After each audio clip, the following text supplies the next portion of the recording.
पवार साहेबांचा संबंध काय होता हे वेगळं सांगायची गरज नाही.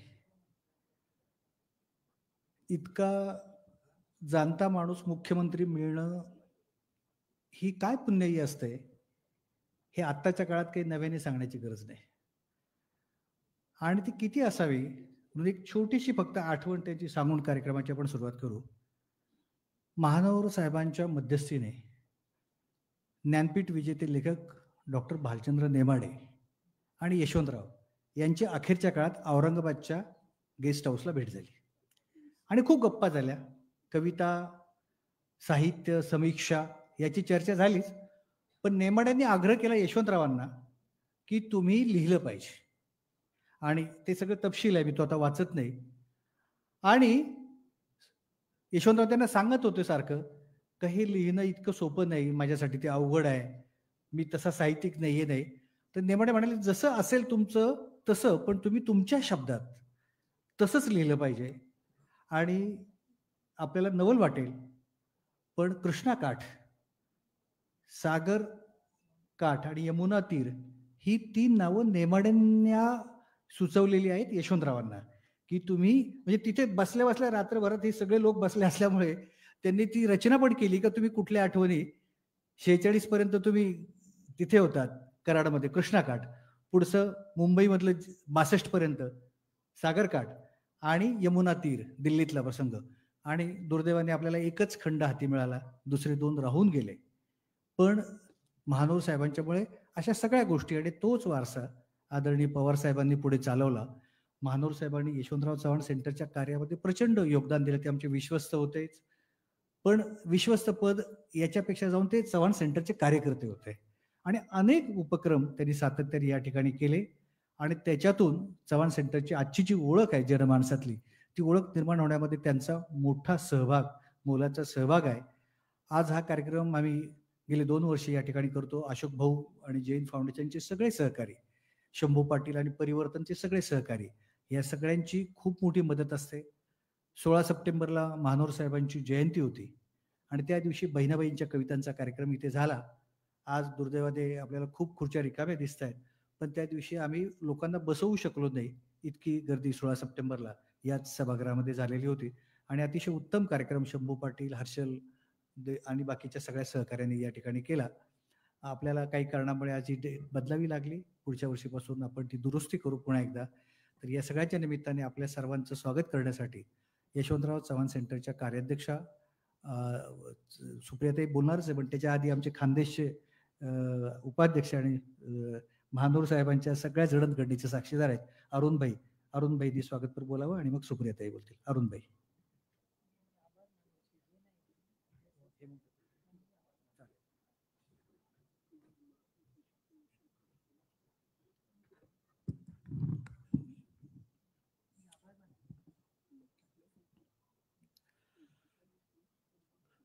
संस्थेच्या कार्याध्यक्ष आदरणीय सुप्रियाजी, आमचे बंधू आदरणीय अशोक जैन साहेब, आपल्या सर्वांचे आवडते लाडके आदरणीय डॉक्टर साहेब आणि आमच्या भगिनी महानोर साहेबांचे कन्या, उपस्थित सर्व रसिक जन हो.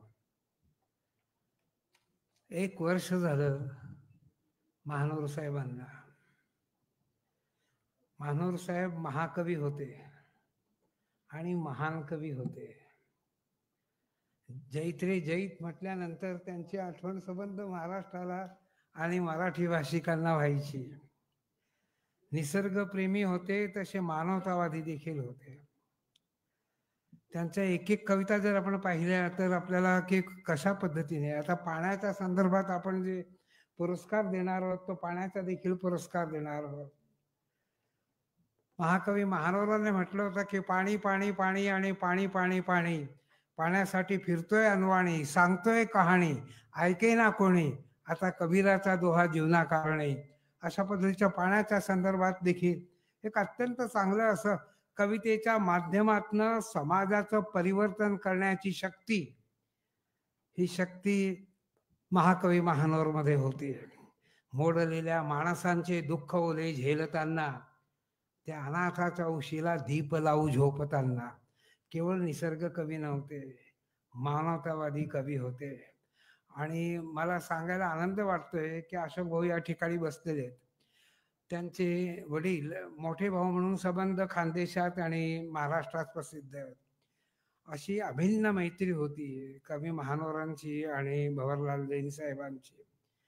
दोघेही असे निरागस, निगर्वी, निष्कांचन अशा पद्धतीचं व्यक्तिमत्व दोघांचं होतं आणि त्यामुळे ती मैत्री टिकते. ज्यांना महाकवी महानोरांचा नावाचा पुरस्कार मिळत आहेत ते सर्व भाग्यवान आहेत. चांगलं काम केल्यानंतर पुरस्कार मिळतो अशातलाही भाग नाही. पण चव्हाण प्रतिष्ठान आदरणीय सुप्रियाजीच्या विशेष प्रयत्नाच्या माध्यमातून आणि कांताई आणि जैनच्या माध्यमातून हा कार्यक्रमाचं आयोजित केलंय. मी संस्थेतर्फे अशोक भाऊ तुमचं, डॉक्टर साहेब, आपलं जब्बार पटेल साहेबांचं मी या ठिकाणी स्वागत करतो. आपल्या सर्वांचं देखील मी स्वागत करतो. आणि चांगल्या कामाला पुरस्कार देण्याच्या संदर्भात हे जे काम संस्थेच्या माध्यमातून झालंय, संस्थेचे जे सर्व संचालक आहेत त्यांचा देखील मी आभार मानतो आणि माझे 2 शब्द संपवतो. जय हिंद, जय महाराष्ट्र. नादो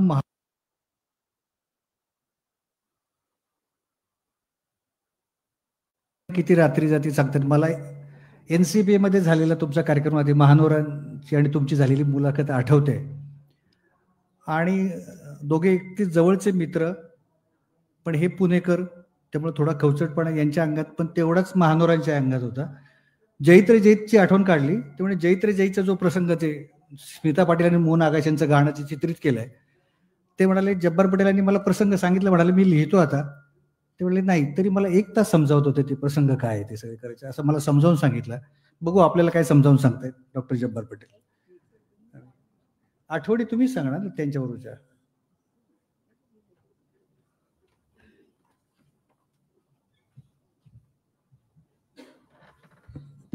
नमस्कार. रंगमंचावरची सगळी महत्त्वाची आमची मंडळी, ताई, गुजराती साहेब आणि आमची मुलगी, महानोरांची मुलगी आमचीच मुलगी. हा अतिशय वेगळा सोहळा आहे की एका मोठ्या कवीच्या नावानं आपण पुरस्कार देतो की ज्यांचं शेती आणि काव्य म्हणजे भाषा आणि साहित्य याचा संबंध आहे. अशा महानोरांचं एक मोठं स्मरण आहे आज. त्यामुळे पहिल्यांदा मला आभार मानले पाहिजेत प्रतिष्ठानचे की अशा पद्धतीनं हे या पारितोषिकाच्या निमित्तानं जैन फाउंडेशनचे अशोक जैन आमचे इथं आहेत. या दोघांनी मिळून हा जो घाट घातला आहे तो फार महत्त्वाचा आहे. आणि मला असं वाटतं डिअर्स टू गो हे ताई, हे जे पारितोषिक आहे ना, याला महाराष्ट्रामध्ये फार वेगळं महत्त्व राहील. कारण तुम्ही बघता आजकाल हा दुष्काळ, ओला दुष्काळ आणि काय काय काय काय शेतकऱ्यांचे वेगळे प्रश्न आहेत. ह्या सगळ्या गोष्टींना त्या शेतात राहून 12 महिने 24 तास काम करणारा एक महानोरांसारखा माणूस, त्यांनी कितीतरी योजना महाराष्ट्र शासनाला त्या काळात दिलेल्या आहेत. बंधारे हा फार मोठा एक भाग होता. आणि हा जो शेतीचा तो भाग होता त्यांचा, याचं एक फार नातं, निगडीत नातं आमचे भवरलाल जैन साहेबांचं होतं. ते दोघं मित्र, अतिशय जवळचे मित्र. आणि त्यामुळं रोज भेटणं, जेवायला भेटणं, गप्पा मारणं. त्यामुळे शेती आणि भवरलाल जैनांनी त्याच वेळेला महानोरांचं काव्य जपणं हा एक फार मोठं काम त्या काळात झालेलं आहे. अशी दोघांची मैत्री, यात मी नकळत जोडला गेलो. या सगळ्या प्रकारामध्ये अर्थातच मंगेशकरांचं मोठं एक नातं आहे. ज्यावेळेला जयतिरे सिनेमाची गाणी लिहायची ठरलं त्यावेळेला हृदयनाथ मंगेशकरांनी सांगितलं की ज्या पद्धतीची भाषा, आदिवासी भाषा एक वेगळ्या पद्धतीने प्रतिमानी बदललेली पाहिजे असेल, याचं उत्तम काम महानोर करतील असं म्हणाले. त्यांची माझी पहिली ओळख ही अशी झालेली आहे. आणि त्यामुळं जयतिरे सिनेमाची गाणी आली. आणि आता जयतिरेबद्दल बोलणं आणि महानोरबद्दल बोलणं, जसे जयतिरेची गाणी लिहिली ती सगळी एका वेगळ्या प्रतिमाने घातलेली. मग त्यावेळेचा आणखीन एक फार महत्वाचा भाग होता, मला एक होता विदूषक सिनेमा करायचा. तर मला अर्थातच गदिमा नव्हते आणि मला लावण्या वेगळ्या पद्धतीने काहीतरी करायच्या असं डोक्यात होतं.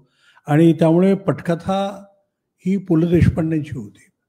तर सुनीताबाईंनी अशी कल्पना काढली की लावण्यांचा रंग जो बहुतेक वेळेला अंगिक अभिनयाने असतो,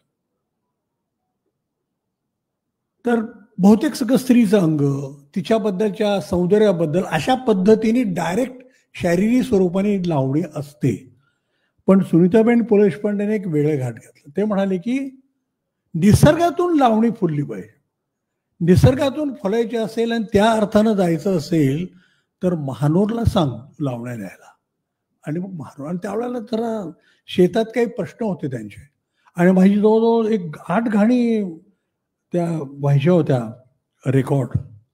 तर हे सद्ग्रस्त निघाले तिथून जळगाववरून, आणि खरंच दुसऱ्या दिवशी त्यांनी आम्हाला सगळ्या कविता द्यायच्या होत्या. कविता लिहिलेल्या नव्हत्या, त्यांना वेळ नव्हता या सगळ्या प्रकारात. तेवढ्यात ती गाडी रस्त्यात फेल झाली, कार. तर समोरचा दिवा लावला त्यांनी, आणि भरभर अशा जवळजवळ 4 ते 5 लावण्या या कारच्या समोरच्या लाईटमध्ये त्यांनी लिहिल्या. आणि दुसऱ्या दिवशी इथे आपल्या आमदार निवासमध्ये आल्या आणि मला म्हणाले, अरे रात्री मला काय बघ बघ तुला काय वेगळ्या मीटरच्या आहेत का बघ, मी 5-6 लावण्या तरी तुला आता दिलेल्या आहेत. तुम्ही विश्वास ठेवा माझ्यावर, गोष्ट लक्षात आहे. लावण्यांचा ढंग कुठला हवा होता हे माहिती होतं. आनंद मोडकांचं संगीत होतं. त्यांनी साधारणपणे काहीतरी सुचवलं होतं की अशा पद्धतीने वेगळ्या गोष्टी, यमुनाबाई वाईकरांची अशी लावणी, ही असं सगळं होतं. पठ्ठे बापूरावांच्या लावण्या होत्या, अण्णाभाऊ साठेंचं शाहिरी होतं की काय करायचं काय. या सगळ्यामधून महानोरांनी एक होता विदूषक मध्ये कितीतरी सुंदर लावण्या, या जसं पु ल आणि सुनीतांना वाटलं तसं ते केलं अतिशय शीघ्रपणे. नुसती सिच्युएशन सांगितली ना अशी की ते अशा बाल्कनीत जायचे आणि परत यायचे आणि तयार असायचं, असा अनुभव आहे. आता बोलायला एवढा वेळ नाही आहे, पण एक जस्ट एक छोटी इफ यू अलाऊ, आणि तुम्हाला आवडेल अशी एक आठवण आहे. हृदयनाथ मंगेशकर कायम ही गोष्ट सांगतात. त्या सिनेमामध्ये लताबाईंचं एकच गाणं होतं, मी रात टाकली. आणि काय झालं की मंगेशकर काय म्हणाले बाळासाहेब की महानोर, घटस्फोट ही काही साधी गोष्ट नाही आहे. आता त्या आदिवासी लोकांच्या मध्ये फार सोपा मार्ग आहे, त्या सगळ्या बायकांना आवडेल ते. कणशी काडी असते, ठपकन काडी मोडली की लग्न मोडतं. किती सोपं आहे. तुम्ही सारखे प्रश्न स्त्रियांचे मांडता, तर किती सोपं. ताईला सोपं आहे सांगतोय, भाषणात सांगायला सोपं आहे की नाही आवडलं तर एक ठक्कन गाडी मोडली की संपलं. असं एक आदिवासींचा नियम आहे. शहरातल्या लोकांनी तो खरंच विचार करायला पाहिजे. आवडता माणूस, आवडती स्त्री, याबद्दलचा एक साध्या नियम त्या लोकांनी मांडलेला. तर त्यांनी सांगितलं महानोरांना की इतकं सोपं लिही बाबा काहीतरी, मला असं मला दुःख झालं, माझा संसार उघडला, असं काही नकोय मला. तर त्यांनी काय लिहिलं, मी रात टाकली, मी कात टाकली, मी बुडक्या संसाराची बाई लाज टाकली. केवढ्या छोट्या ह्याच्यात त्यांनी सांगितलं. आणि मध्ये एक काहीतरी ह्याच्यात म्युझिक होतं. तर तालीम चालली होती आणि लताबाई आल्या होत्या सकाळी. मी गेलो आणि मग त्या म्हणाल्या जब्बार तालीम करूया. म्हणलं बरं.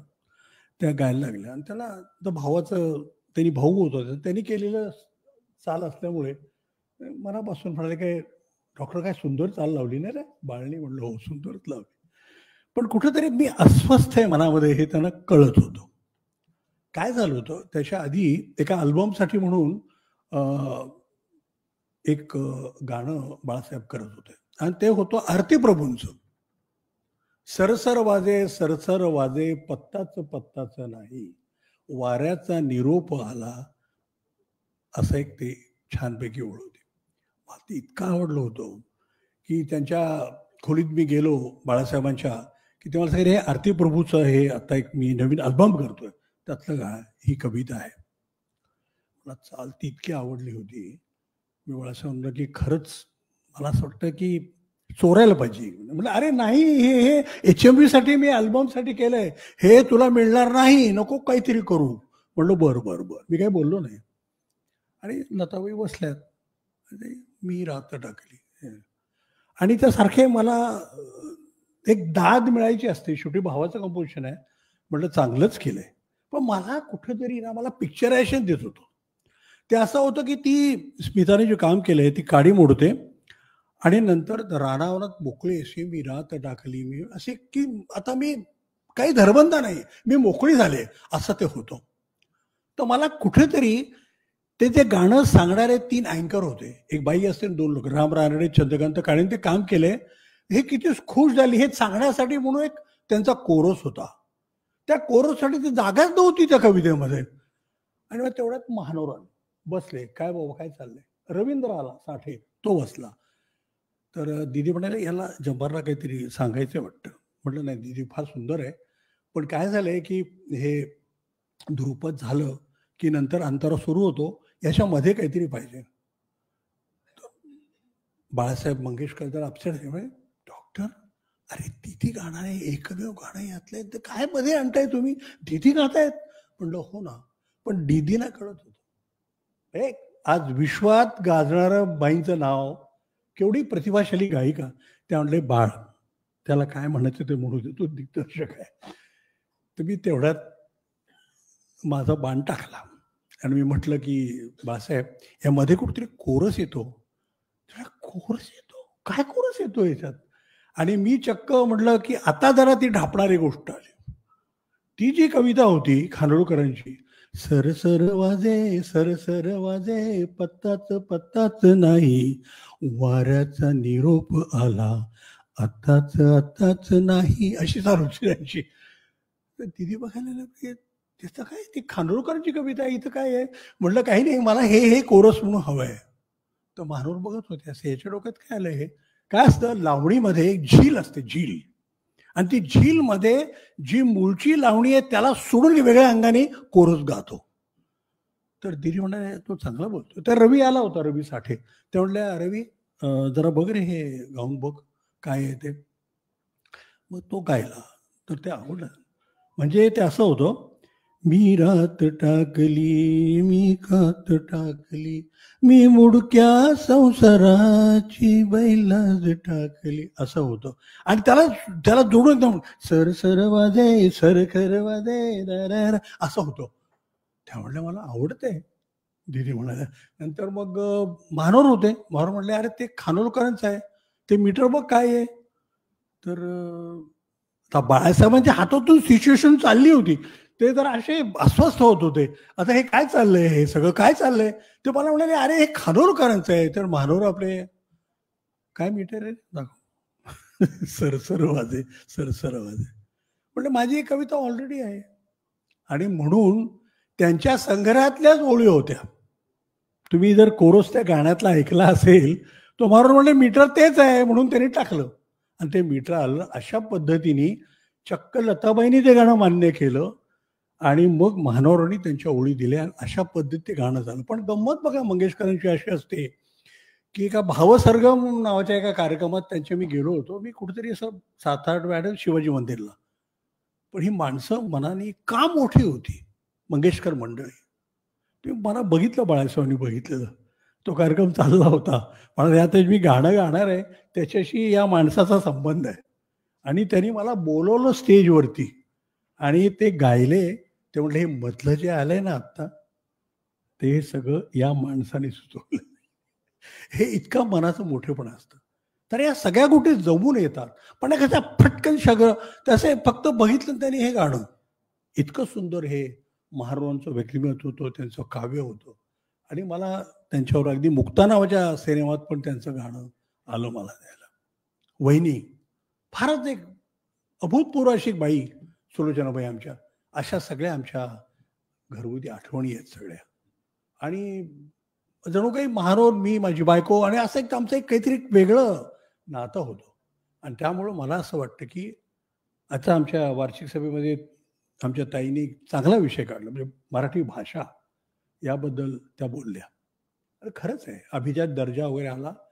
मला असं वाटतं एक अतिशय सामाजिक कार्य शरद पवारांच्या अध्यक्षतेखाली सुप्रियाच्या बरोबर जे काम होतं त्यावर मला वाटतं ताई हा जो विषय तुम्ही आज काढलात तो मराठी भाषा ह्याच्यामध्ये चव्हाण प्रतिष्ठानचं आज हे जसं एक साहित्य अवॉर्ड आहे ना तसं साहित्यावरती वेगवेगळे विचार चिंतन इथे होणं फार आवश्यक आहे.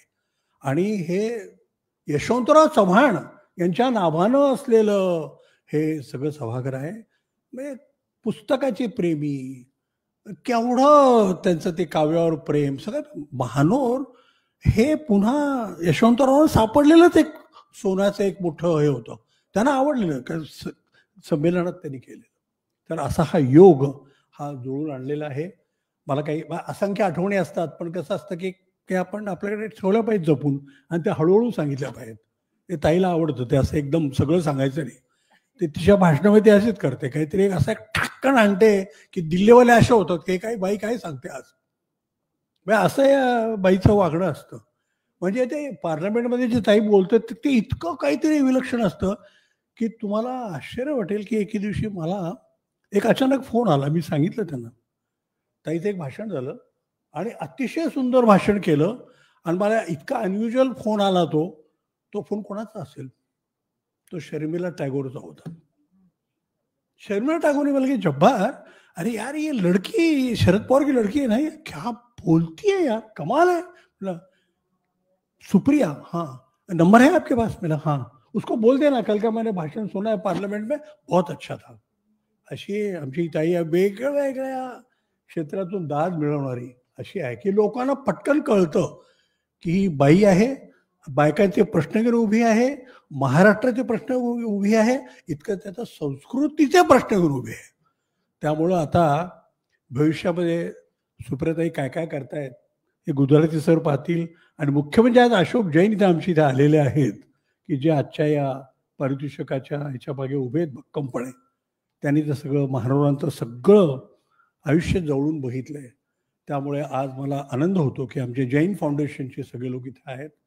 आणि आज हा समारंभ होतोय जरा मी जास्तच बोललोय आय एम सॉरी ताई जरा. अरे नाही हे बघितलं का हे असं हे राजकारणी लोकांचं असं असतं. हां म्हणजे नाही तुम्ही बोला असं म्हणायला. तर एनी हो मी अभिनंदन दत्ता भाऊ तुम्ही जे कष्ट करता आणि आजचे जे पारितोषिक विजेते आहेत त्यांचं मी आता काही क्लिप्स आम्ही पाहिल्या तर आय थिंक हे इंग्रजी सांगितलेलं बरं असं मराठीमध्ये हे तुम्हाला मिळालेलं पारितोषिक फार छान आहे बरं का असं म्हणणं हे इतकं पोकळ आहे. म्हणजे मराठी भाषेबद्दल प्रेम आहे बरं का तरी पण इंग्रजीमध्ये सांगितलेलं खूप छान असतं. I think you all deserve. हे इंग्रजीमध्ये इतकं सोपं आहे की यू ऑल डिझर्व म्हटल्यानंतर हे जे पारितोषिक विजय डोळ्यात पाणी आले तुम्हाला दिसणार नाही पण त्यांना आवडेल हे you all deserve that. So you all deserve that. अभिनंदन तुमचं सगळ्यांचं. थँक्यू.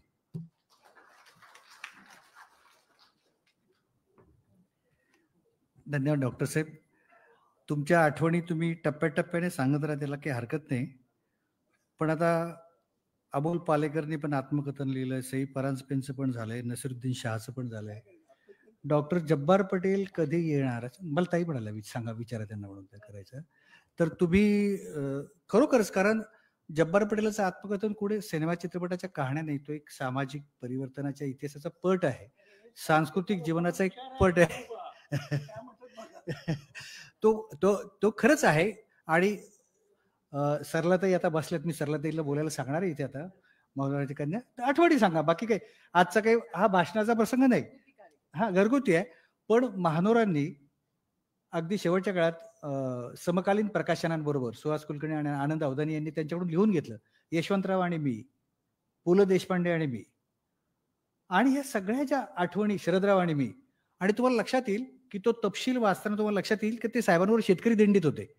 शेतकरी दिंडीवर कुणी लिहिलेलं नाही फक्त आमच्याकडे आता डॉक्युमेंट आहे महानोरांनी लिहून ठेवलेलं. महानोरांनी एक पुस्तिका शेतकरी दिंडीवर 83 सालच्या आणि ते जळगाव पासून अटक झाली तोपर्यंत.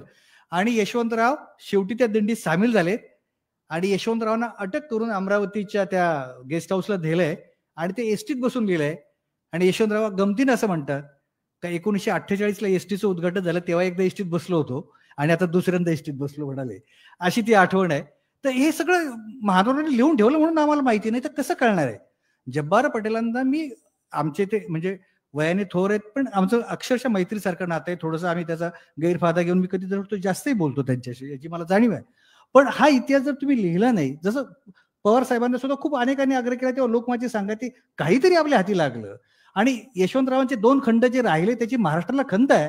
यशवंतरावांना काय म्हणायचं होतं ते आपल्याला माहित नाही आता ते, आणि ते राहून जातं अशा वेळेला. त्यामुळे आमची विनंती तुम्हाला अशी आहे की तुमच्या व्यक्तिगत जीवनाच्या मध्ये आम्हाला काडीचा रस नाही, पण तुम्ही सार्वजनिक जीवन जे जगलात आणि तो इतिहास आहे आणि तो महाराष्ट्राला माहिती पाहिजे म्हणून लिहिलं पाहिजे. जसं आता अशोक भाऊ येत आहेत, भवरलालजींनी इतकं लिहिलं सातत्याने, म्हणजे उद्योगशील माणूस, मारवाडी माणूस, सारखा कामात आणि पैशात असला पाहिजे, तो कसा लिखाणाकडे वळतो? सातत्याने लिहिलं त्यांनी, म्हणून ते तरी आपल्या हाती मिळतं. त्यामुळे लिहिणाऱ्यांनी लिहित राहिलं पाहिजे. इतिहास लिहिणाऱ्यांचाच होतो, म्हणून लिहा अशी तुम्हाला विनंती आहे. सरलाताईंना मी म्हणतो की महानोर साहेबांच्या काही आठवणी त्यांनी आपल्याशी बोलाव्यात. सरलाताई.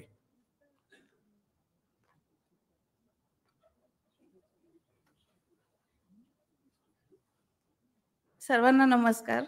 मी कवी नाधो महानोर यांची कन्या, लहान सगळ्यात. खरी तर मी कन्या नाही आहे, ताईच कन्या आहेत.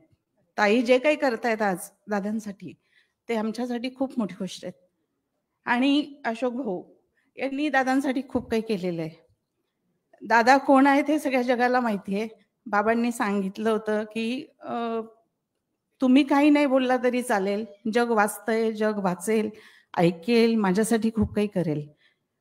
तुम्ही फक्त तिथे हजेरी लावायची, एवढंच काम होतं. पण आज ताईंनी बोलायला सांगितलं. वडील खूप सर्वसाधारण परिस्थितीतून आले, हे वाचनात आहे, बोलण्यात आहे, ते स्वतः बोलत गेलेले आहेत. पण हे कुठून आलं, कसं आलं?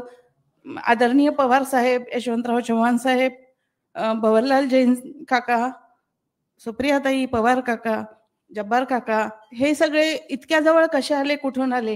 ह्या प्रश्नांची उत्तरं शेवटपर्यंत मला विचारता नाही आली. पण एकच होतं, माझं लिखाण, माझं बोलणं, माझे संबंध आणि माझं काम, आणि आम्ही जमिनीवर होतो.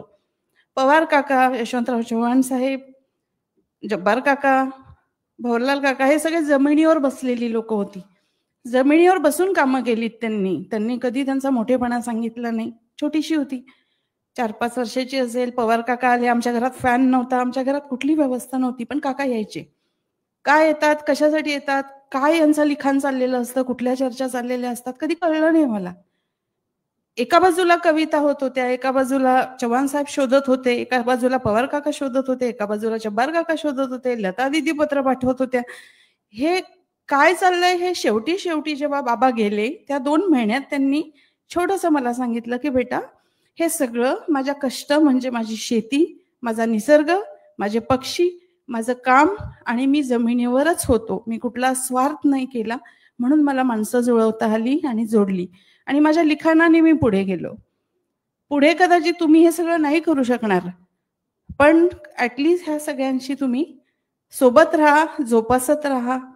आणि कुठून कविता होत होती, एकदा फक्त एक प्रश्न विचारला तो सांगते की दादा, तुम्ही आज उदास होता, हे स्त्रियांची गाणी आहेत, दुःखांची गाणी आहेत, ती स्त्रियांची गाणी तुम्ही कशी लिहिली?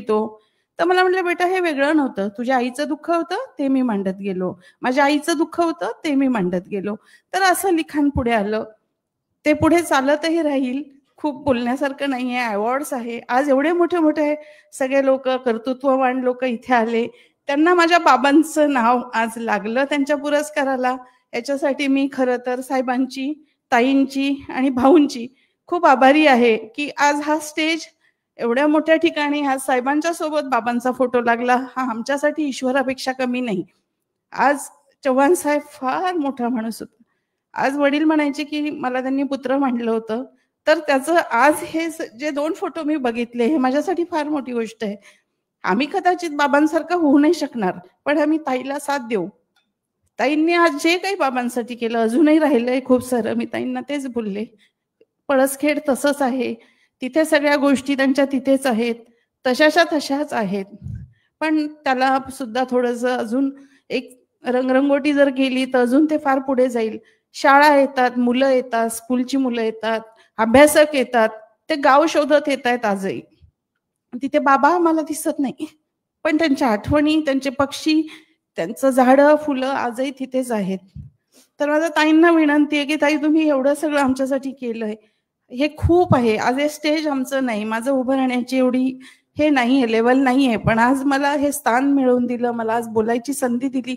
बाबांसाठी खूप बोलण्यासारखं आहे की साहित्य, शेती, निसर्ग, सिनेमा, गाणं हे कुठेच जुळत नाही. म्हणजे एक माणसामध्ये गुण असतो की शेती केली, एखाद्या लिखाणाचाच गुण असतो. म्हणजे सगळं एकत्र येऊन एवढी मोठी मित्रमंडळी त्यांनी जवळ आणली, तर ती कशी आली, काय आली, आजही त्याचं उत्तर नाही माझ्याजवळ. तर मी खरंच थँक्यू म्हणते की आज तुमच्यापर्यंत मला येण्याचं एक हे मिळाला, चान्स मिळाला, किंवा कसं काय ताईंनी मला बोलायला सांगितलं माहित नाही, पण आज आमच्यासाठी ही सगळी मंडळी बाबांच्याच जागेवर आहेत. धन्यवाद.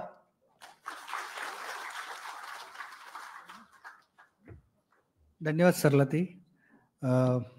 आपण आता पुरस्कार देण्यासाठी या ठिकाणी सगळ्यांना निमंत्रित करणार आहोत. मी सुरुवातीलाच आपण त्यांच्या ऑडिओ व्हिज्युअल फिल्म पाहिल्यात. काही लोक थोडे उशीर आले, तर पुरस्कार प्राप्तीनंतर पुन्हा एकदा आपण ते दाखवू, म्हणजे तुम्हाला ते पाहता येईल. तर सुरुवातीचंच नाव आमचं आहे अविनाश पोईनकर, चंद्रपूरहून इथे आलाय. मी अविनाशला विनंती करेन की अविनाशनी मंचावर यावं आणि सर्व महान व्यक्तींच्या हस्ते पुरस्कार स्वीकारावा. चंद्रपूरमध्ये कविता लिहितोय तो, त्याचबरोबर गडचिरोलीमध्ये जे उत्खनन सुरू आहे, ज्या खाणी सुरू आहेत त्याच्याबद्दल पण लिहितोय. दंडकारुण्य, कारण तो दंडकारण्य परिसर म्हणतात, दंडकारुण्य नावाचा एक काव्यसंग्रह लोकवाङ्मय ग्रहाने अविनाशचा प्रकाशित केलाय आणि अतिशय सुंदर. पुढे असेल तर तुम्ही लावता का? नाही तर राहू दे, नंतर राहू दे. तर अविनाशचं मनापासून अभिनंदन. आणि पुरस्कार निवड समितीने अविनाशला निवडल्यानंतर आम्हाला लक्षात आलं का अविनाश आमच्या साहित्य फेलोशिपचा पण फेलो आहे. आणि आम्ही त्यांना सांगितलं, ते म्हणाले तो तुमचा विषय वेगळा आहे, आमचा वेगळा आहे, आम्ही त्याची निवड केलेली आहे. आणि अविनाशची या निमित्ताने निवड झाली. त्याची पुस्तकं आणि काव्यसंग्रह आपण जरूर वाचावेत.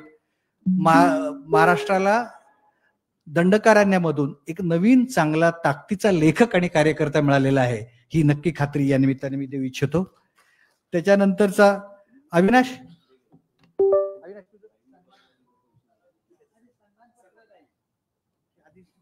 मला लगेच काढून द्या.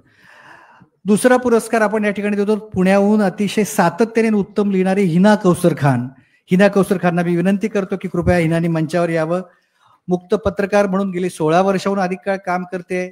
साधनामध्ये सातत्याने लिहिते. आत्ताचा काळ किती कठीण आहे, धार्मिक द्वेषाचं वातावरण किती बाहेर भयानक आहे आपण पाहतो. अशा वेळेला एक आश्वासक आवाज आणि एका स्त्रीचा आवाज, तोही, या नात्याने आम्हाला हिना कौसर खानचं जरूर कौतुक आहे. हिना कौसर खानचं मनापासून अभिनंदन. तिचं लेखन असं सुरू राहावं. तिच्या कादंबरीसाठी हा पुरस्कार आपण तिला देतोय, पण त्याशिवाय सुद्धा अनेक गोष्टी हिनाच्या हातून पुढे भविष्यात होण्यासारख्या आहेत. मी विनंती करतो की हा कुठलं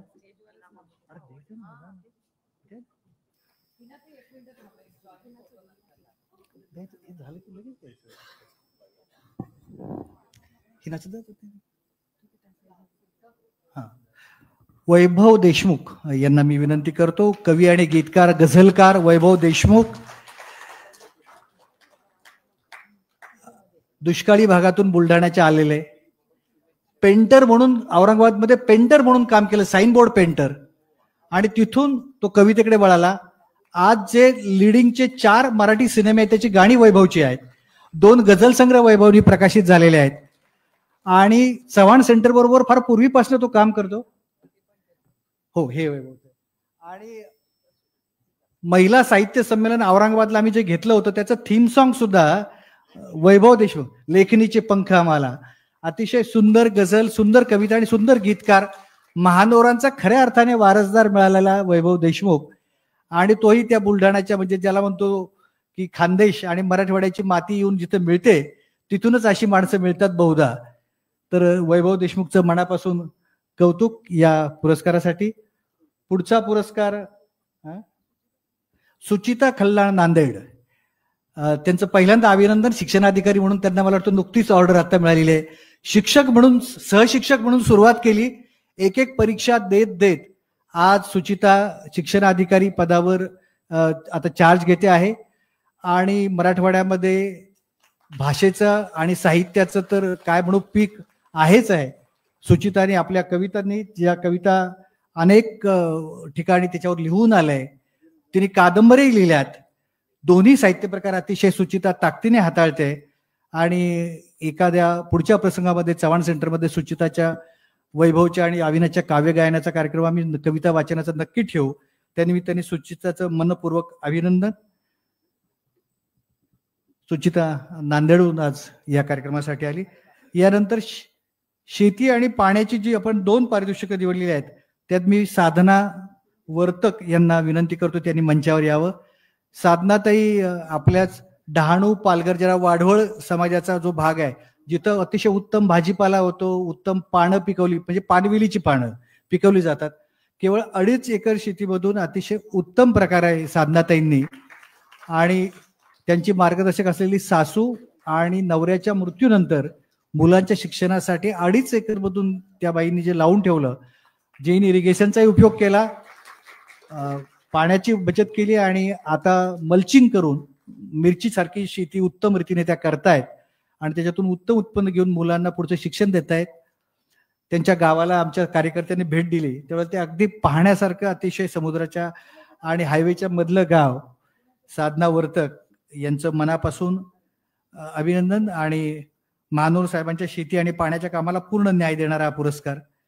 पुढचा पुरस्कार आणि शेवटचा नंदुरबार जिल्हा सातपुड्याच्या रानातल्या कुसुम रहासे या सुद्धा अतिशय उत्तम प्रकारची शेती तिथे करतात आणि सातपुड्याच्या अगदी कोपऱ्यामध्ये म्हणजे केवळ जैन फाउंडेशनच्या सहकार्यामुळेच आम्ही त्यांना शोधू शकलो, नाही तर शक्यच नव्हतं त्यांचा शोध लागणं.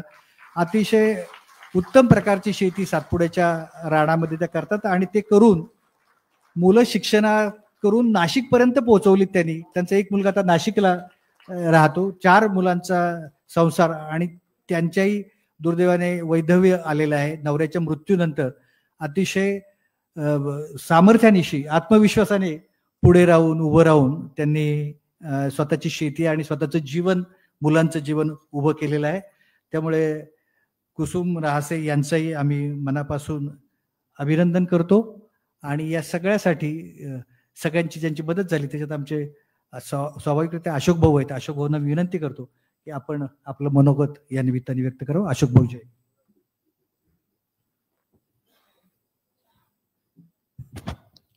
जास्त वेळ नाही घेणार. आपल्या आजच्या या मंचावर उपस्थित असलेले आदरणीय अरुणभाई, जब्बारजी पटेल, सुप्रियाताई आणि नामदेवराव मानोरांच्या कन्या आणि नामदेवराव मानोरांवर प्रेम करणारे सगळे आपण आणि ज्यांना पुरस्कार मिळाला आहे तसे अविनाश पोईनकर, हिना कौसर खान, वैभव देशमुख, सुचिता खळाल, श्रीमती साधना वर्तक, श्रीमती कुसुम रहासे या सगळ्यांचं मी सर्वप्रथम त्यांना आज नाधो मानोरांच्या नावाने दिलेला वेगवेगळ्या क्षेत्रात जे काम त्यांनी केलं आहे त्याच्यासाठी दिलेल्या पुरस्काराबद्दल त्यांचं मी सगळ्यांचं अभिनंदन करतो. नामदेवराव मानोर आणि आमचे वडील भवरलालजी यांच्या दोघांच्या 2 गावामधलं अंतर 3 किलोमीटर होतं. वडिलांचं गाव जळगाव जिल्ह्यातलं शेवटचं गाव वाकोद आणि नामदेवरावांचं गाव संभाजीनगर जिल्ह्याचं शेवटचं गाव. पण त्या गावात जाण्यासाठी जळगाव जिल्ह्यातून जावं लागायचं आणि लहानपणापासून दोघांची मैत्री आणि मैत्रीनंतर नामदेवरावांची शेती होती आणि आपण शेतीसाठी लागणारं आणि शेतकऱ्यांसाठी लागणारं जे काही साहित्य तयार करायचो त्याच्यामुळे ती मैत्री खूप फुलत गेली, पुढे जात राहिली. आणि नामदेवराव दादांनी मला मुलासारखं प्रेम दिलं आणि त्यावेळेस जेव्हाही वडिलांसोबत त्यांची चर्चा व्हायची आणि ती चर्चा शेती आणि पाणी आणि साहित्य या विषयांना घेऊन ते व्हायची. ती एक मेजवानी असायची आणि त्याच्यात आपण जसं दुधात साखर म्हणतो त्याप्रमाणे जेव्हा आदरणीय साहेब जिथेही आले, जळगावला आले किंवा पळसखेड्याला आले किंवा मुंबईत त्यांची भेट झाली असेल त्यावेळेला ह्या तिघांचं म्हणजे आदरणीय साहेब, वडील आणि नामदेवराव दादा यांची चर्चा फक्त शेती आणि पाणी या विषयासाठी असायची आणि शेतकऱ्यांचं जीवन कसं उत्तम होईल, चांगलं होईल आणि त्याच्या चेहऱ्यावर हास्य येईल त्या याच्यासाठी काम करत राहिले. नामदेवराव दादा अष्टपैलू होते. त्यांनी कविता केल्या, त्यांनी साहित्य लिहिलं, त्यांनी चित्रपटासाठी गाणी लिहून दिल्या आणि त्यानंतर शेती आणि पाणी या दोन याच्यात त्यांनी जे काही काम केलं आणि त्याच्यासाठी आदरणीय पवार साहेबांनी त्यांना 2 वेळा राज्यपालांच्या कोट्यातलं MLC पद दिलं. कारण 12 जे काही आमदार राज्यपाल निवडायचे त्याच्यात वेगवेगळ्या क्षेत्रातले असायचे आणि साहेबांनी नामदेवरांना त्या 2 टर्ममध्ये शेती आणि पाण्यासाठी आणि साहित्यासाठी किंवा फळबाग योजनेसाठी त्यांनी जे मांडलं ते साहेबांनी त्यावेळेला सगळं ॲक्सेप्ट केलं आणि त्याच्यानंतर आपल्या महाराष्ट्रामध्ये शेतकऱ्यांना वेगवेगळं फक्त कपाशी किंवा भुईमूग ह्या गोष्टी घेण्यापेक्षा फळबागामध्ये जे परिवर्तित झाले ते सगळे, त्याच्यामुळे शेतकऱ्यांचा तर फायदा झालाच आणि सोबत जलसंधारण हा कार्यक्रम नाधो मानोरांनी हाऊसमध्ये पटलावर ठेवला आणि तो साहेबांनी उचलून धरला आणि त्याच्यानंतर महाराष्ट्रात सगळ्या ठिकाणी तालुके असतील, जिल्हा असेल, मोठी गावं असतील, लहान गावं असतील, तिथे पाणी अडवा आणि पाणी जिरवा या स्कीमचं सगळीकडे महाराष्ट्रात जाळं विणलं. तसंच शेतीमध्ये सगळ्यात पहिला ठिबक सिंचन जो आपण आणला, टेक्नॉलॉजी बाहेरून आणून ते आपण केलं, ते पहिलं शेत नादो मानवरांचं होतं आणि मोसंबीवर त्यावेळेचं ठिबक सिंचन आपण बसवलं आणि मग नादो मानवरांकडे महाराष्ट्रातल्या कान्याकोपऱ्यातून शेतकरी यायला लागले, येत होते, ते वाढले आणि त्या ठिबक सिंचन योजनेचा प्रचार प्रसारामध्ये नादो मानवरांचा खूप मोठा सहभाग आहे. आदरणीय साहेबांनी तो सहभाग पूर्ण करण्यासाठी आदरणीय साहेब जेव्हा मुख्यमंत्री होते त्यावेळेला त्यांनी पूर्ण कॅबिनेटची मीटिंग, सगळे ब्युरोक्रट्स त्याच्यामध्ये आणि वडिलांना बोलून प्रेझेंटेशन द्यायला लावलं आणि 1987 साली साहेबांनी सगळ्यात पहिले भारतात महाराष्ट्र राज्याच्या वतीने 5 कोटी रुपये सबसिडी ह्या ठिबक सिंचनासाठी दिली आणि त्याच्यानंतर पूर्ण परिवर्तन होत आज जवळजवळ 3 लाख एकरावर भारतात आपण काम केलेलं आहे. त्याचं टेक्नॉलॉजी आणण्यासाठी पवार साहेबांचे मोठे बंधू अप्पासाहेब पवार होते. ते अमेरिकेच्या एक्झिबिशनमध्ये फ्रेस्नोला आणि त्यांच्याबरोबर आपल्या भारताचे पहिले राज्यमंत्री, कृषी राज्यमंत्री अण्णासाहेब शिंदे, ते दोघं जण त्या फ्रेस्नोला होते, वडीलही होते. तिथे ओळख झाली आणि आप्पासाहेब पवारांनी वडिलांना सांगितलं की मी 10 वर्षापूर्वी इस्रायलवरून ठिबक सिंचन आयात केलं, ते मी बारामतीत बसवलेलं आहे आणि त्याची गरज आपल्या महाराष्ट्राला आहे कारण आपल्याकडे पाणी कमी आहे. आणि त्या माध्यमातून आप्पासाहेब पवार आणि अण्णासाहेब शिंदे यांच्या मार्गदर्शनानुसार आपण त्या क्षेत्रात गेलो आणि त्याचं सगळं जे काही यश होतं ते शेतकऱ्यांना देण्यासाठी आपण काम करत राहिलो. साहित्य आणि कविता आणि पाणी आणि शेती आजच्या आपल्या पुरस्कारांमध्ये महाराष्ट्रातल्या वेगवेगळ्या डिव्हिजन्स आहेत, 6 डिव्हिजन आहे, त्या प्रत्येक डिव्हिजन मधनं एक असं निवड करण्याचं आपण धोरण ठरवलेलं आहे. त्याप्रमाणे आज त्यांची निवड झाली आणि आजचं महत्व परत सुप्रियाताईंच्या समोर आहे की 6 पैकी 4 महिला आहेत. त्याच्यामुळे महिला आता प्रत्येक क्षेत्रात पुढे जात आहे आणि पुरुषांचंच त्याच्यावर वर्चस्व आहे असं नाही आहे. आणि आम्हालाही आनंद आहे की महिला अशा पुढे जात आहे कारण पाणी आणि शेती या क्षेत्रातलं पुरस्कार, दोघेही पुरस्कार महिलांना मिळालेला आहे.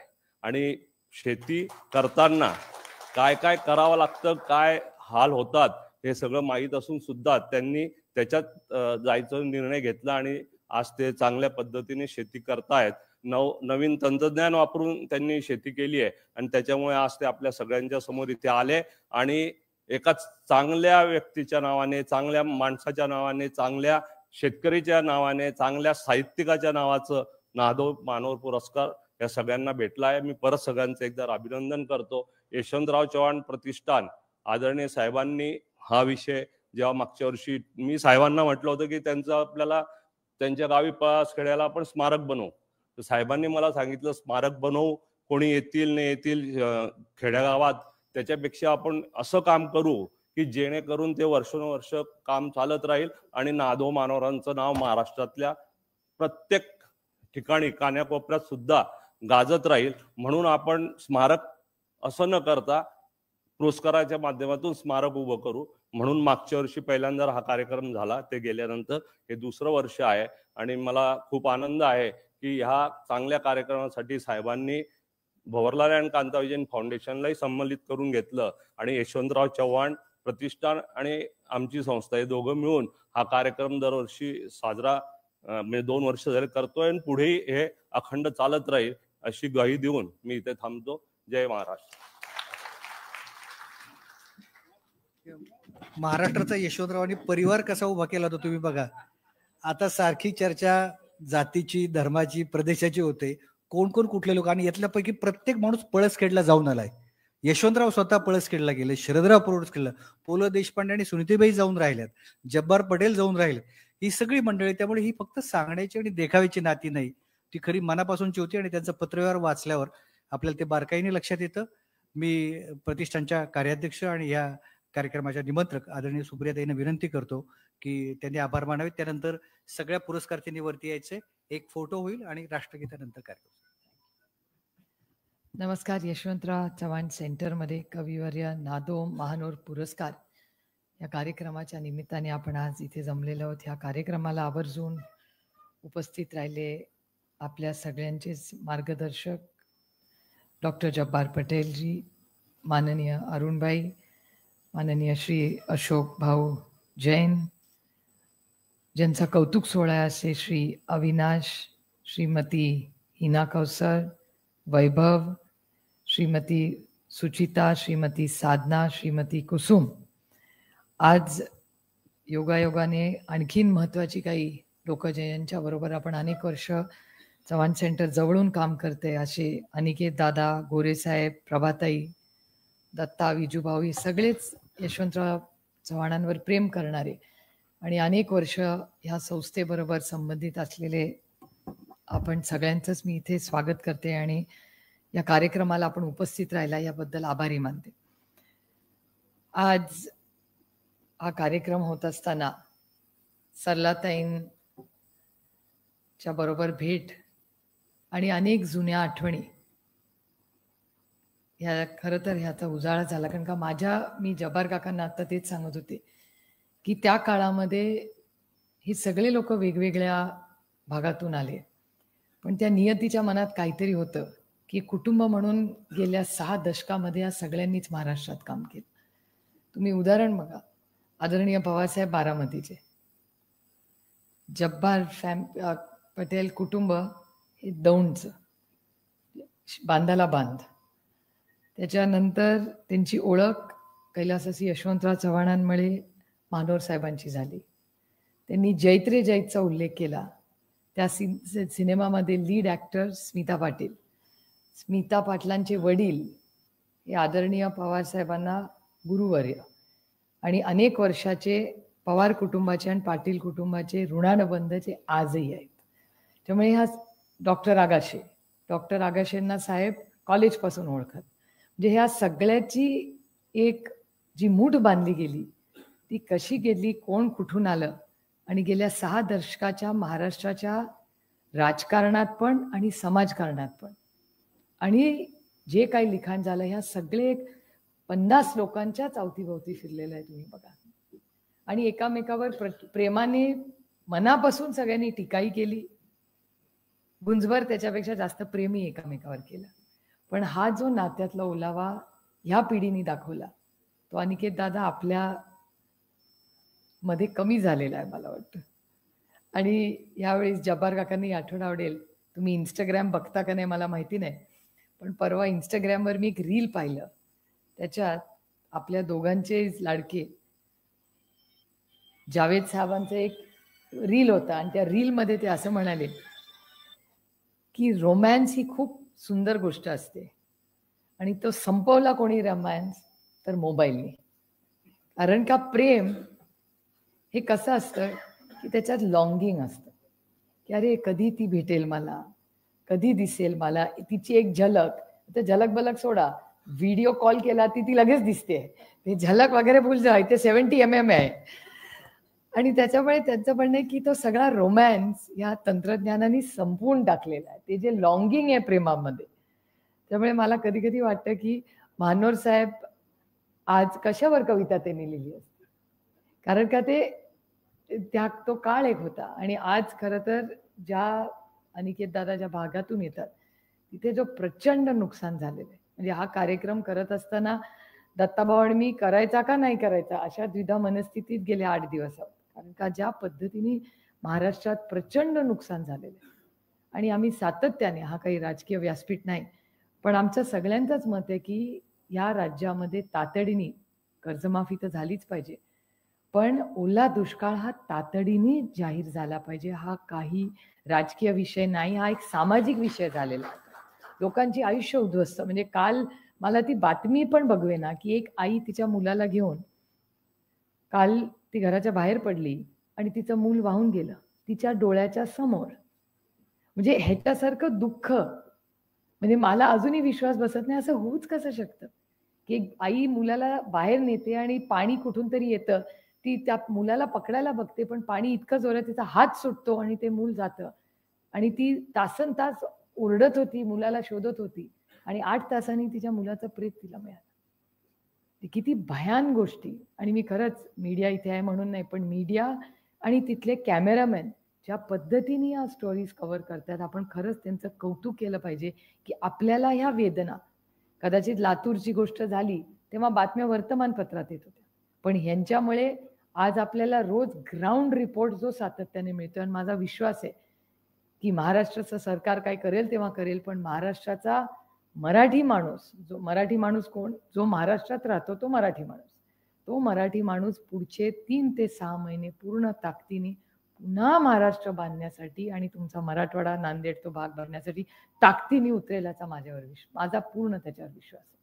कारण का सरकारी यंत्रणा चालतील, तुम्हाला कार्ड करून देतील, 7 बारे होतील, जे काय होतील, पण मला काळजी सगळ्यात वाटते की ह्याच्यानंतर जो इमोशनल इश्यूज असतील, की पुढचे 3 ते 6 महिने या ट्रॉमामधून हे जे लोक गेलेले आहेत, त्याच्यामुळे मला असं वाटतं तुम्ही असतील किंवा मोहन आगाशे असतील, तुमच्या बरोबरचे ज्या लोकांनी त्या काळात काम केलं असेल, म्हणजे लातूरच्या भूकंपाच्या वेळेस जशी घरं बांधली तसे त्यांचे संसार आणि त्यांचं दुःख हे करण्यासाठी स्पेशल सायकॅट्रिस्ट गेले होते. तुम्हाला आठवत असेल, तुम्ही त्या सगळ्या प्रक्रियेमध्ये बाबांबरोबर होताच. त्यामुळे मला असं वाटतं आपणही सगळ्यांनी एक संस्था म्हणून नाही, पण एक समाज म्हणून आणि माणुसकीच्या नात्याने आपण सगळ्यांनी एकदा ते पाणी ओसरलं, तिथे प्रॉब्लेम्स वेगळे अनेक येतील, पण त्या भागात जाऊन त्या लोकांसाठी फुल ना फुलाची पाकळी, दर प्रत्येक गोष्ट काय पैशानी नाही विकत घेता येत. महानोर साहेबांची कितीही तुम्ही कविता घेतली ती पैशांनी नाही कोणाला लिहिता येत ना विकत घेता येत. त्याच्यामुळे ह्या सगळ्या ज्या आठवणी आहेत, आणि आज खरं तर महानोर साहेब असते तर त्यांनी त्या वेदनांबद्दल काय लिहिलं असतं. आणि अजून माझ्या वाचनात खरं काय आलेलं नाही अजून, पण मला विश्वास आहे की नवीन कवी असतील, तुम्ही नवीन लेखक आहात, निर्जाताई अतिशय संवेदनशील कवी आहेत आता. त्यामुळे या सगळ्यांकडून आमच्या अपेक्षा आहेत की या पुढच्या काही कालावधीमध्ये या सगळ्यांना आधार देण्यासाठी तुम्ही सगळे आम्हाला साथ द्याल. मीही अजून तिथे गेलेले नाही, याचं कारण आम्ही गेलो की प्रशासन तिथे अडकतं आणि मला जाऊन काही टीका करायची नाही सरकारवर, ही ती वेळच नाही.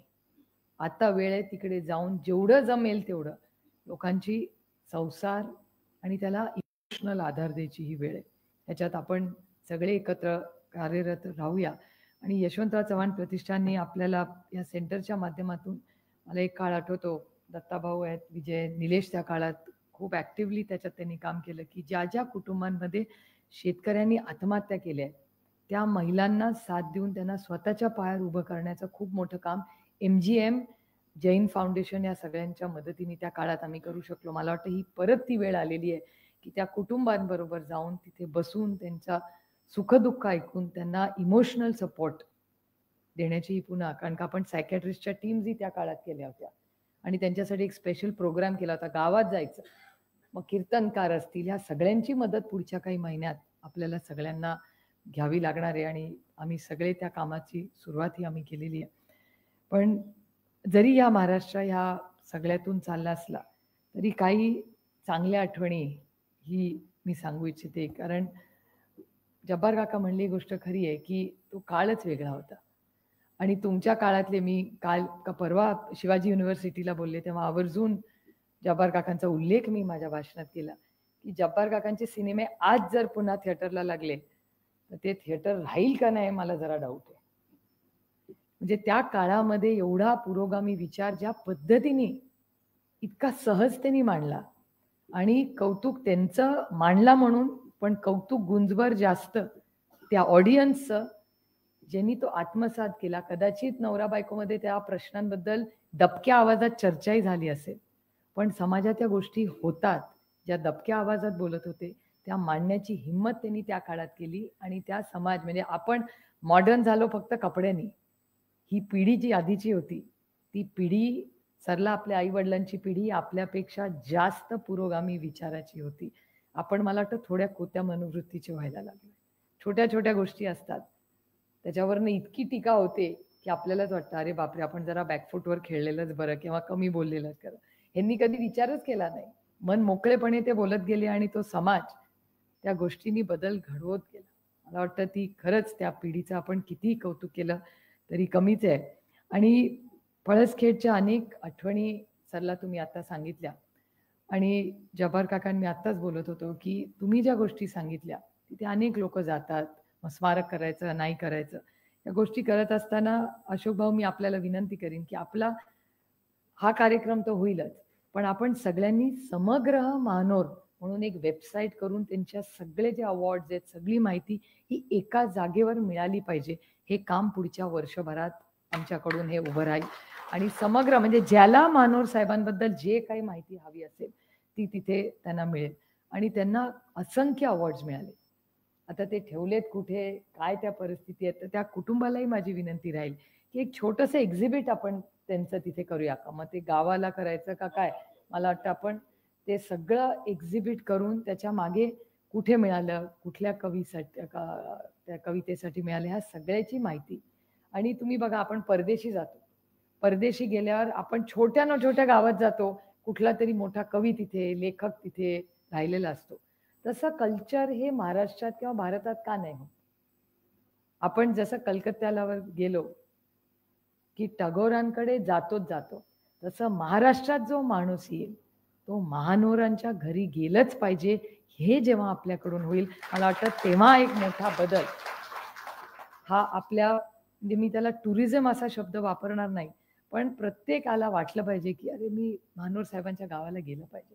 जसं नाशिकला गेल्यावर कुसुमाग्रज प्रतिष्ठानमध्ये आपण सगळे जातो म्हणजे असं वाटतं की अरे नाशिकला गेलोय एक तिकडे चक्कर मारून येऊ. आणि तिथे गेलं की कोणीतरी भेटतंच काहीतरी नवीन कोणीतरी कलाकार तिथे भेटतोच आपल्याला. तसंच आपण काहीतरी तिथे करूया.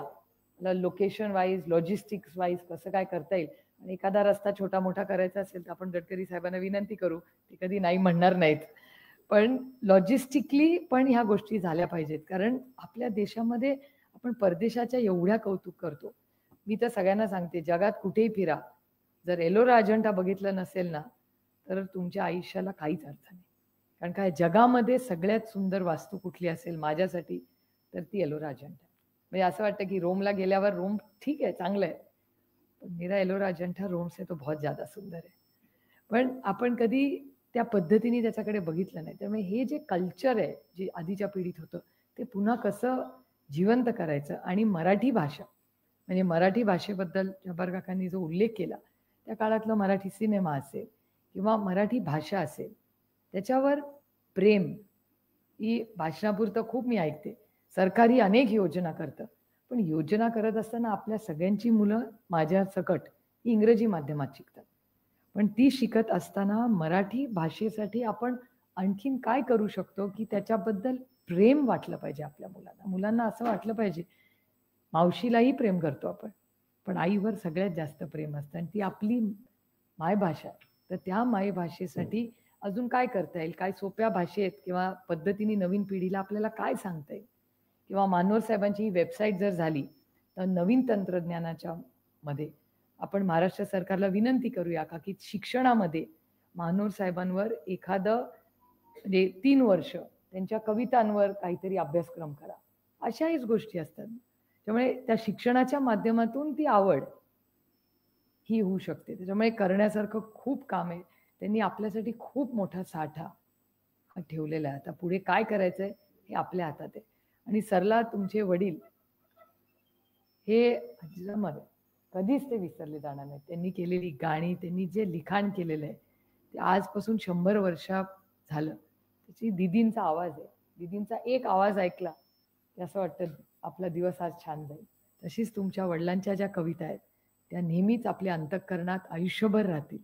आणि या गोड आठवणी आहेत आणि आपले जे ऋणानं बंध आहेत, या सगळ्या ज्या गेल्या 5-6 दशकामध्ये ज्या ज्या कुटुंबांनी महाराष्ट्रात आणि महाराष्ट्राच्या सामाजिक परिवर्तनात काम केलं, चव्हाण साहेबांची, आदरणीय पवार साहेबांची, ज्या सगळ्यांचे जे संबंध राहिले ते ऋणानं बंध जपायची आज मला वाटतं जबाबदारी आपल्या सगळ्यांची आहे.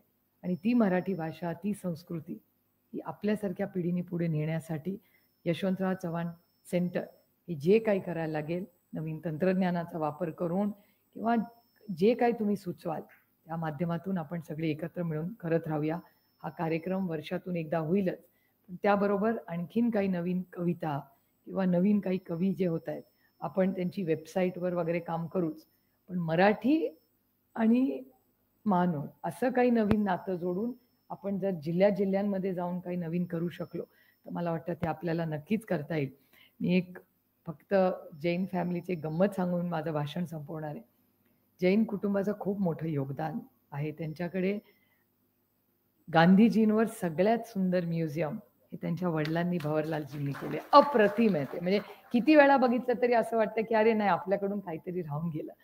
आणि मी जेव्हा ऑपरेशन सिंदूरसाठी गेले त्यावेळी मला एक खंत वाटते की अनेक लोकांच्या बद्दल चर्चा त्या ऑपरेशन सिंदूरमध्ये झाली, पण प्रत्येक ज्या ज्या देशात आम्ही गेलो प्रत्येक ठिकाणी एका माणसाबद्दल सातत्याने आम्हाला विचारलं गेलं, ते म्हणजे महात्मा गांधी, पंडित जवाहरलाल नेहरू, इंदिराजी आणि आत्ताचे प्रधानमंत्री मोदीजी. पण ह्या तिघा म्हणजे मला असं कधी कधी वाटतं की तुमच्या वडिलांनी खूप मोठं काम तिथे करून दिलं, पण खरंच या नवीन पिढी जी इथे बसली आहे त्यांना महात्मा गांधींबद्दल खरंच किती माहिती आहे, किती आस्था आहे. म्हणजे परदेशात किती लोकांना त्यांचं प्रेम वाटतं, मग तेवढीच माहिती तेवढाच अभ्यास आज महाराष्ट्रात झालेला आहे का, किंवा महाराष्ट्रात किंवा भारतात त्यांच्याबद्दल. त्यामुळे हे जे काम तुमच्या कुटुंबाने उभं केलं आणि त्याचबरोबर ज्या ठिबकाचा तुम्ही उल्लेख केला, म्हणजे एक काळ असा होता, जब्बार काका तुम्हाला ही स्टोरी खूप आवडेल की मला आठवतंय, तुम्हालाही तो काळ आठवत असेल की एखादी बजाजची मोटरसायकल किंवा फियाटची गाडी याच्यासाठी वशिला लागायचा. लोक बाबांना फोन करायचे आणि म्हणायचे जरा तुमचे संबंध चांगले आहेत राहुल बजाजांची, एक जरा आउट ऑफ टर्न मला एक स्कूटर द्या, नाही तर फियाट द्या. मला आश्चर्य वाटेल, मला आता वशिला लावायला लागतो जैन फॅमिलीकडे. मी त्यांना असं दबकत फोन करते आणि तो कशासाठी वशिला लागतो तर केळ्यासाठी, त्यांच्या टिश्यू कल्चरच्या केळ्यांसाठी इतका डिमांड आहे त्यांना आणि इतके चांगले पैसे त्या शेतकऱ्याला त्याच्यामध्ये मिळत आहेत, त्यामुळे मला वशिला लावायला लागतो. मग ते म्हणतात अहो अशक्य आहे, माझ्याकडे बुकिंग पुऱ्या वर्षाचं झालंय, काहीतरी करावं, थोडेसे काहीतरी 1000 पाठवून द्या. ते बिचारे पाठवतात, पण मला इतका अभिमान वाटतो की त्या कुटुंबांनी जे योगदान केलेलं आहे, म्हणजे खरंच शेतकऱ्यांसाठी जो मान सन्मान केलेला आहे, तो जैन कुटुंबांनी जे काम केलंय त्याला मानाचा मुजरा करते. तुमच्यासारख्या लोकांना खरं तर आणि तुमच्या कामाला भारतरत्न दिलं पाहिजे. आता मी किती करते हे सांगू नका.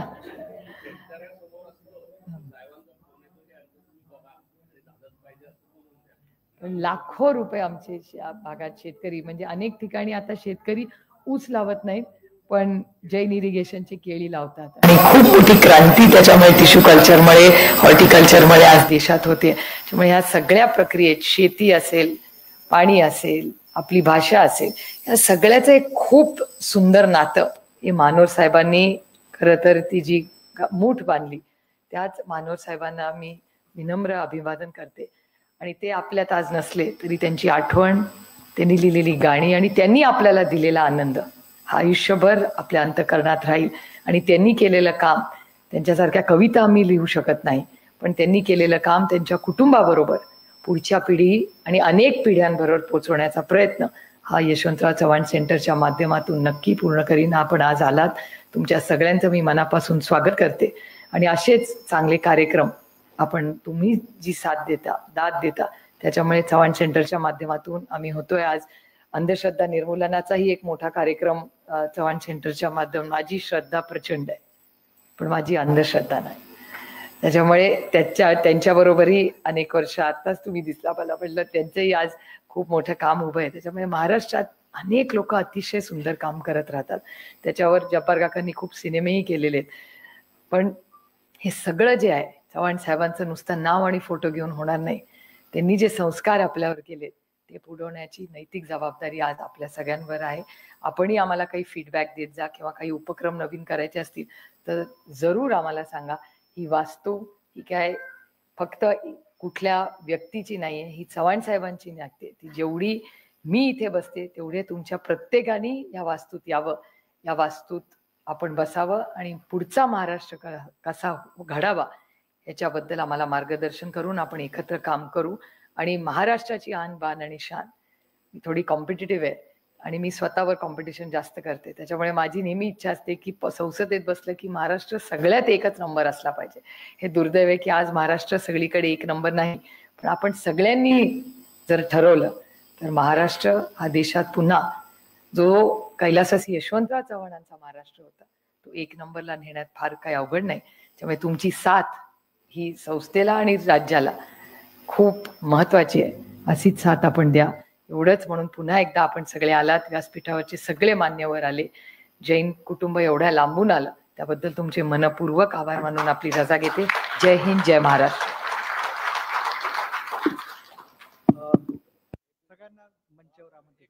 एक आठवण अजून सांगतो की ताईंनी जो आता केळ्याचा उल्लेख केला, टिश्यू कल्चरचा, हे पश्चिम महाराष्ट्रात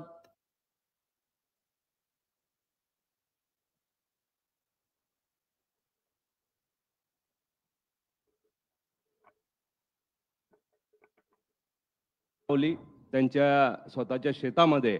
त्यावेळेला साहेब बोलले होते भाऊंना की भवरलालजी इकडे सगळं फक्त ऊस होतो, हे काही होणार नाही, फेल जाणार आहे. तर भाऊ म्हणाले नाही साहेब, फेल झालं तरी तुमच्या शेतावर होईल, मला प्रॉब्लेम नाही, शेतकऱ्याकडे झालं तर प्रॉब्लेम आहे. परंतु साहेबांच्या डोळ्या देखत आणि भाऊ असताना एवढ्या चांगल्या पद्धतीने 30 किलोची रास साहेबांना मिळाली कमीत कमी, आणि एक एरिया होता त्याच्यात 42 किलोची रास साहेबांना मिळाली. आणि ते सगळं बघून पश्चिम महाराष्ट्राच्या शेतकऱ्याने साहेबांचं केळीवरचं हे बघून मग पूर्णपणे सगळ्यात पहिले बारामती, नंतर इंदापूर, फलटण, मग सोलापूर, सांगली, कोल्हापूर पर्यंत केळी गेली आणि त्या सगळ्या भागातली केळी एक्सपोर्ट होते. ती कोणत्याही मार्केटला जात नाही आणि शेतकरी लाखो रुपये त्याच्यातनं कमवतो आहे. आणि म्हणून ताईंकडे किंवा साहेबांकडे शेतकरी पोहोचतो की मी बुक केलं नव्हतं, आता द्यायला लाव. परवा साहेबांनी मला फोन केला, 11 शेतकरी पाठवले माझ्याकडे, त्यांना ते केलं आणि त्या शेतकऱ्यांना साहेबांनी सांगितलं तुम्हीच हे घ्या, म्हणजे डीलरशिपही घ्यायला लावली आणि विका. आणखीन एक आत्ता धक्का द्यायचा तर आपण आता हा महाराष्ट्राचा एक धक्का आपण आता बोललो, पण भवरलाल जैन आणि जैन फाउंडेशन यांचा एक आंतरराष्ट्रीय धक्का मला द्यायचं. बऱ्याच लोकांना माहीत नाही आहे की कांदा हा ते डिहायड्रेट करतात. आणि तुम्हाला कल्पना आहे का, तुमचं आंतरराष्ट्रीय प्रॉडक्टवरती प्रेम असतं, तुम्ही मॅकडोनल्डला कधी गेलात ना, तो कांदा जैन फाउंडेशनचा कांदा आहे. आणि तो फक्त भारतात नाही, जगभरात मॅकडोनल्डमध्ये जो कांदा जातो तो जैन फाउंडेशनचा डिहायड्रेटेड कांदा जातो. भाई त्यांनी केलेला जो कांदा डिहायड्रेट झाला आहे तो बशीमेट टाकला की पुन्हा पहिल्या कांद्यासारखा होतो. आणखीन एक भाग म्हणजे असं की आपलं सगळ्यांचं कोका कोला या सगळ्यावर फार प्रेम आहे, पण बहुतेक वेळेला माझा तुम्हाला माहित नसेल की आंबा आणि या सगळ्या फळांचा जो भाग आहे हा सगळा जो गाभा असतो याचा हा परदेशात जातो जैन मधला, आणि कोक कंपनी आणि या कंपन्या सगळ्यात जास्तीत जास्त प्रमाणात असं यांचं आणखीन एक आंतरराष्ट्रीय परिमाण आहे. तर या अवॉर्डला असं केव्हा तरी करा, आंतरराष्ट्रीय परिमाण आणा ताई. काय त्यांचं म्हणे मॅकडोनाल्डचं ठेवा आणि पिझ्झाची एक एक बाटली, आपली माझाची बाटली ठेवा हे करायची. पुढच्या वेळेला करू ते करायचे, पुढच्या करू करायचं. पण आज दगडूदादा लोमटे, बाकी मंडळी आहेत, सगळे संजय बनसोडे सरांनी आता ताईने उल्लेख केला, अनिसचं काम करणारे ते आहेत, आमचे सुहास तेंडुलकर, विजय कसबे, उमाकांत जगदळे आणि सगळी मंडळी आणि बाकीची खूप ठिकाणाहून आली. मी आता सगळ्यांना एकत्रित फोटोला बोलवतो, सगळ्या मान्यवरांच्या सोबत ज्यांचे आज पुरस्कार झालेले आहेत. ते सगळ्यांनी फक्त पुरस्काराचं पुस्तक ठेवा तिथे, तर तुमचं ते चिन्ह आणि सन्मानचित्र घेऊन जरा वरती या, म्हणजे एकत्रित एक फोटो सगळ्यांचा होईल. फ्रेम, तुमची ती फ्रेम घ्या आणि चिन्ह सन्मानपत्र. नाही अशी समोर 6च लोक आहेत तुमचे.